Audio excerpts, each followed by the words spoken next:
Okay, so the weather's being really temperamental today, and it's like going sunny and then not sunny and then sunny because it's April and it's just really annoying. So like if the sun goes all weird on my face, that's why.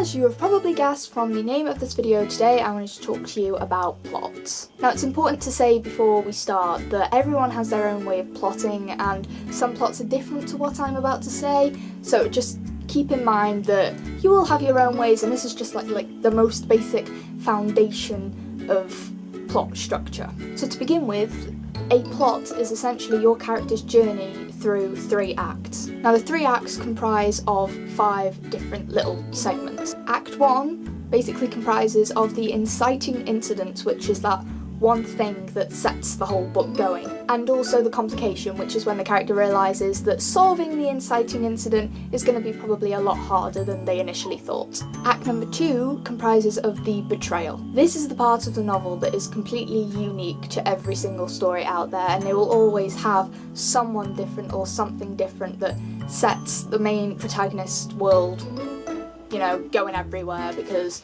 like someone's turned evil or someone evil has turned good and it's just all going wrong. Act 3 comprises of our last 2, the climax, which is where everything comes to a head, and the resolution, which is that nice little epilogue-y bit at the end where everything's nice and happy or horrible and bad. Now there are 3 basic plot structures as such. There is linear, where your journey just goes straight towards a climax. Cyclic, which is I think how you pronounce that, where the protagonist ends up where they began when the novel ends. Or the mythic or heroic journey, which is basically cage, escape, quest, dragon, home. Now obviously when I'm talking about like dragons, I mean a kind of metaphorical sense. A dragon is basically the threat that the protagonist is up against in the story. Now originally, Christopher Booker said that there were 7 main plot types. Since then, tons and tons more have been added, and I have about 12 here that I'm going to explain to you. Now this is going to go fast, so listen up.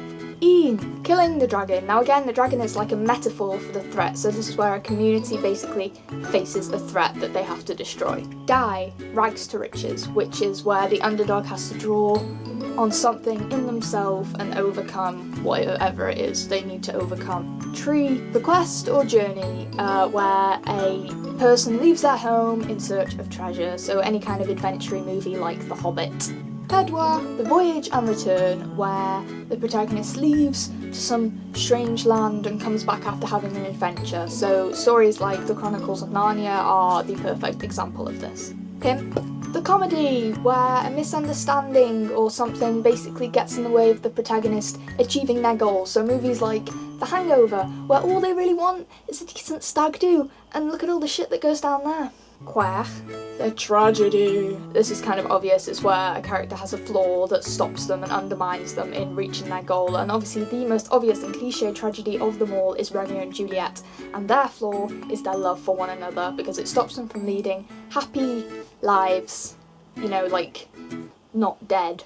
Scythe, rebirth, where a character has to undergo an entire transformation to achieve their goals. So my favourite example would be Captain America, because, you know what, he just wants to fight for his country and, you know, be with his best friend, and he ends up being turned into some kind of crazy super soldier, and then he gets frozen, his best friend dies, and it's a little bit depressing, to be honest.